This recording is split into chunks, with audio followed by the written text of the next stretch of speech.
अस्सलाम वालेकुम। आज हम आपके साथ शेयर करने वाले हैं आम। देखिए हमारे घर ये 2 क्रेटें आम की आई हैं। ये हम आम आप टोकरी में निकाल रहे हैं, इसको चेक कर रहे हैं। ये बहुत ही टेस्टी और मज़ेदार आम है। ये चौसा आम है। इसको हमने टोकरी में निकाल लिया है।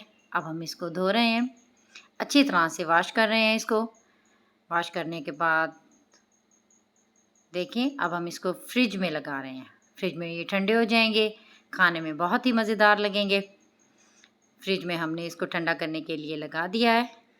अब तकरीबन आधा घंटा तक ये फ्रिज में ही रहेंगे, ठंडे हो जाएंगे।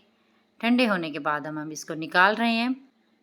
निकालने के बाद अब हम डिश में इसकी कटिंग करेंगे और इसको काटेंगे।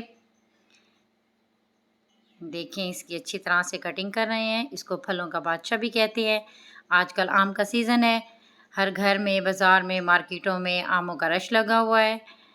और ये हमारे इलाके की बहुत ही मशहूर सौगात है। पाकिस्तान में आम की वैरायटी बहुत ज़्यादा निकल रही है। ये सफ़ेद चौसा है।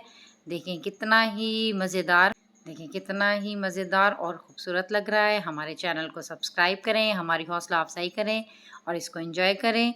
हम भी खा रहे हैं, आप भी खाएं और मज़े लें।